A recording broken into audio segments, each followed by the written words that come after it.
नमस्कार, बहुत स्वागत है आप सभी का। मैं मीरा राजपूत। बंगाल की राजनीति में सीधे नहीं बड़ा घुमाकर खेल हुआ है।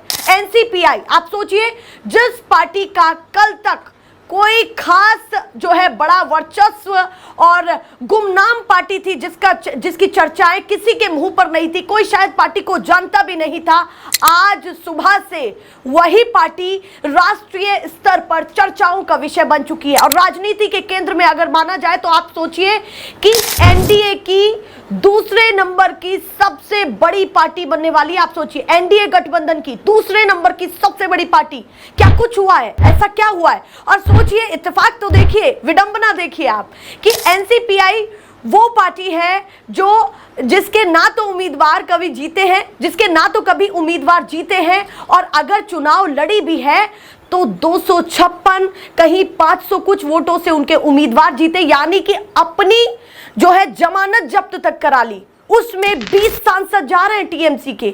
जो टीएमसी के 20 सांसद पिछले 3-4 दिन से इधर उधर घूम रहे थे, अब वो तमाम सांसद एनसीपीआई में जा रहे हैं, nationalist citizen party of India.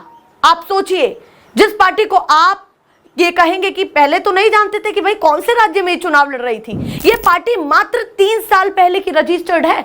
2023 में ये पार्टी रजिस्टर्ड हुई, कुछ खास जन आधार नहीं है। चुनाव 2 सीटों पर त्रिपुरा में लड़ी और दोनों सीटों पर हार गई, जमानत जब्त कर ली। 1000 वोटों से भी कम जनता का इनको मत मिला है। तो आप सोचिए कि 20 सांसद जा क्यों रहे हैं?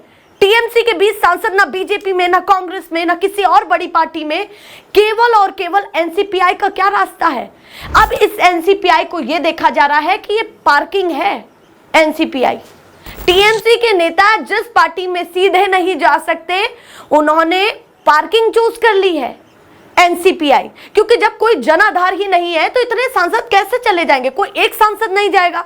अगर किसी पार्टी का वर्चस्व नहीं है तो टीएमसी को छोड़ करके वो बागी सांसद कैसे किसी ऐसी पार्टी में चले जाएंगे जो आजकल की पार्टी है? आप सोचिए, टीएमसी कितनी पुरानी पार्टी और ममता बनर्जी किस तरह की धारदार नेता है। अगर उनके सांसद कांग्रेस में जाते, बीजेपी में जाते तो समझ आता। अच्छा, यहां पर एक और बड़ा खेल है कि जो एनसीपीआई चूज की है इन 20 सांसदों ने, उस एनसीपीआई के साथ ये 20 सांसद ये कह रहे हैं कि अब हम एनडीए को समर्थन करेंगे। इसीलिए मैंने कहा कि ये पार्टी क्या एनडीए के दूसरे नंबर की सबसे बड़ी पार्टी बनने जा रही है। और टीडीपी और जदयू, यानी कि नायडू जी और नीतीश जी, जिनको कहा जाता था कि एनडीए में बड़ी भूमिका है, उनके बिना कुछ नहीं हो सकता, क्या उनको भी किनारे लगा दिया गया है? क्योंकि अगर ये 20 सांसद एनडीए को समर्थन करने जा रहे हैं, इनडायरेक्टली सोचिए, एनसीपीआई में आए हैं पर सीधे कह रहे हैं हम एनडीए को समर्थन करेंगे। और वही काकोली घोष जो ममता बनर्जी की बिल्कुल करीबी थी, अब वो क्या सुर अलाप रही हैं कि अब हम प्रधानमंत्री मोदी जी और अमित शाह जी के नेतृत्व में एनडीए का समर्थन करेंगे। क्या ये खेल जो मैं बार बार हर वीडियो में कह रही थी कि संसद का है, वही निकला? क्योंकि ये तो साफ तौर पर दिख रहा है, 20 सांसदों को तोड़ करके और किसी ऐसी पार्टी में जाना ये मामूली तो नहीं है। और ये या ना ऐसा लग रहा है कि बहुत नॉर्मली देखा जाए कि सांसदों को कहीं जगह नहीं मिली भाई, ना बीजेपी में ना कांग्रेस में, तो वो एनसीपीआई में चले गए, वो ऐसी पार्टी में चले गए जिसकी खुद नैया जो है मझधार में है, नैया डूबती हुई दिखाई दे रही है। खुद के जो उम्मीदवार है, मैं यहां पर आंकड़ा बता दूं तो 286, 536 2 सीटों पर, त्रिपुरा की 2 सीटों पर इस तरह के मत आए हैं।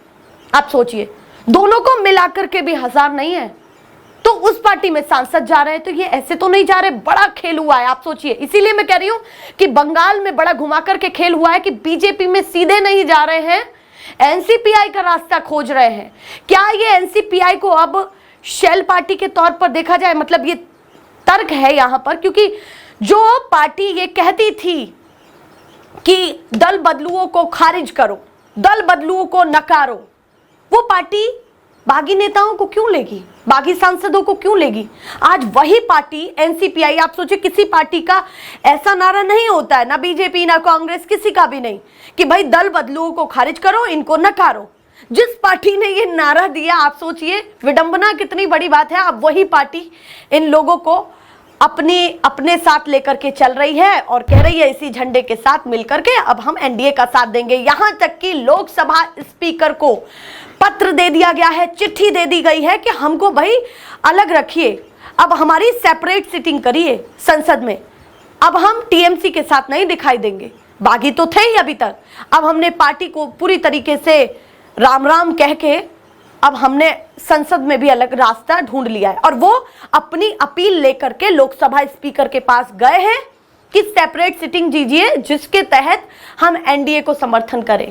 तो क्यों ना समझा जाए कि जो चीजें कह रहे थे कि विधेयक का मामला है सारा, जो विधेयक पास नहीं हो पा रहे थे बीजेपी के, केंद्र सरकार के, एनडीए गठबंधन के, अब वो विधेयक बहुत आसानी से संसद में पास हो जाएंगे।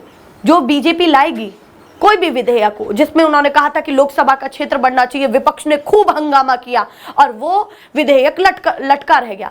तो क्या अब रास्ता साफ है? और रास्ता केवल विपक्ष के लिए नहीं। अच्छा, यहां पर बहुत बड़ी बात यह है कि विपक्ष को चोट लगने से ज्यादा किसको चोट लगेगी? नायडू जी और नीतीश कुमार जी, क्योंकि विपक्ष के साथ जो खेल हो रहा है या फिर जो चीजें हुई है उससे ज्यादा नायडू जी और नीतीश कुमार के लिए इसलिए प्रभावित करने वाली है क्योंकि अब उनकी बार्गेनिंग पावर मजबूत नहीं रहेगी।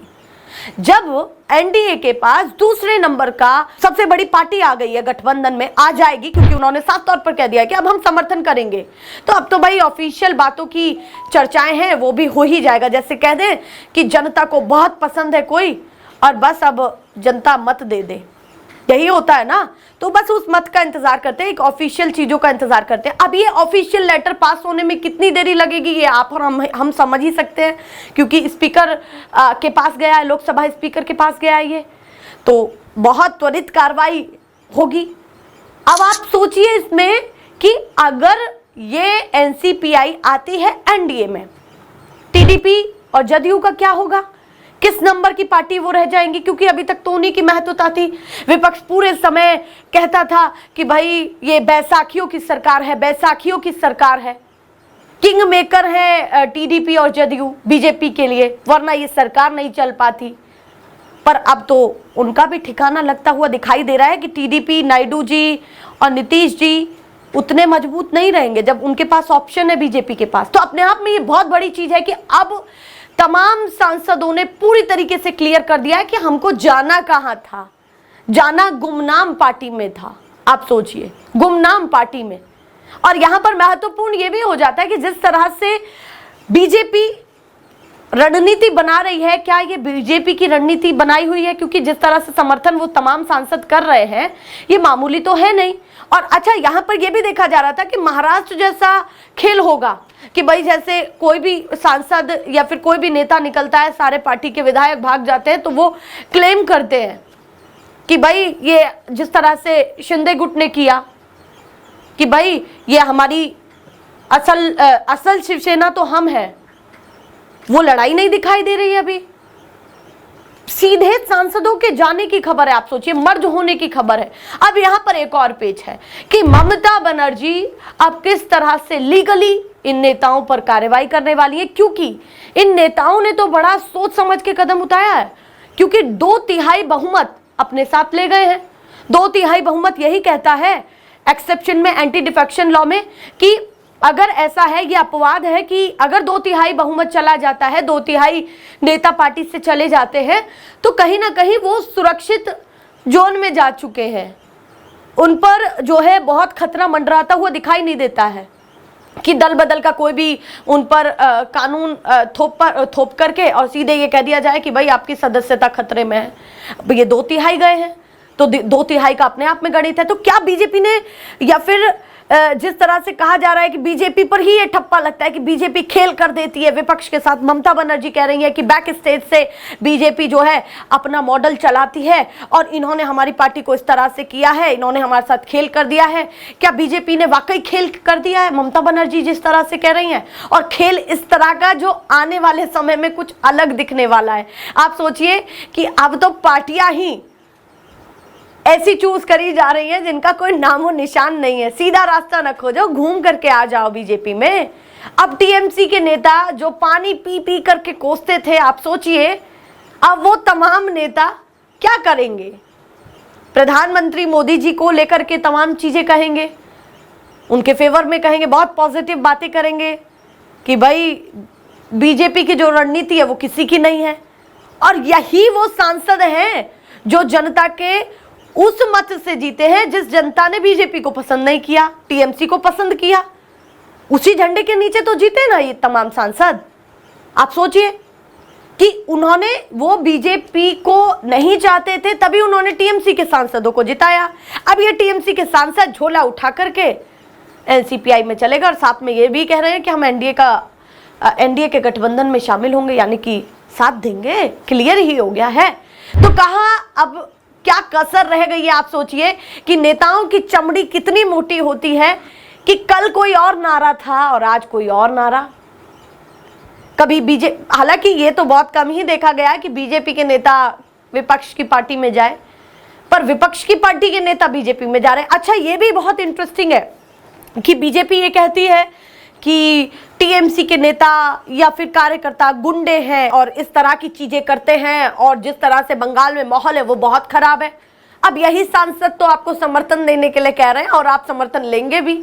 ऐसा तो है नहीं कि आप कहेंगे कि नहीं नहीं मलाई सामने रखिए, हम नहीं लेंगे, चूज करो इसमें से कौन सा नेता ऐसा है जो हमारी बहुत बुराई करता था। नहीं, आप सोचिए जिन्होंने चड्ढा जी को किस तरह की टिप्पणियां की हैं, सायोनी घोष जो काबा मदीना वाले गाने से वायरल हुई, अब वो सायोनी घोष वहां पर बैठी दिखाई दी है लोकसभा स्पीकर के पास में, उन 20 सांसदों में, उन 20 सांसदों का हिस्सा बनके। आप सोचिए, तो नेताओं की चमड़ी को मोटा ना कहा जाए तो क्या कहा जाए। भारत में कब कहां नेता चला जाए कुछ नहीं पता।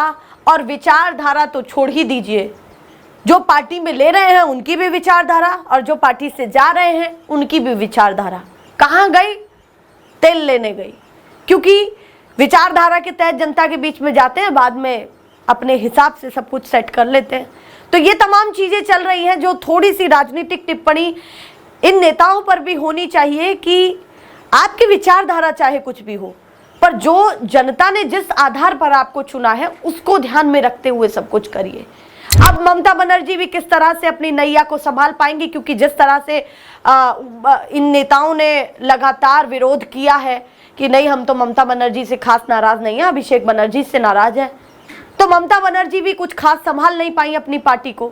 जिस तरह से जाते जा रहे हैं नेता, जाते जा रहे हैं। हालांकि अभी 8 सांसद हैं उनके पास, पर 8 के साथ आप सिंबल तो बचा करके अभी बैठी है, आगे क्या करने वाली हैं ये अपने आप में बहुत महत्वपूर्ण है। तो इस तरह की चीजें इस समय देश की राजनीति में हो रही हैं। एक और नाम आप जान जाइए, एनसीपीआई, जो अब राष्ट्रीय स्तर पर दिखने वाली है और बीजेपी के लिए बहुत फायदेमंद होने वाली है। संसद में सीधे विधेयक का रास्ता खोलती है।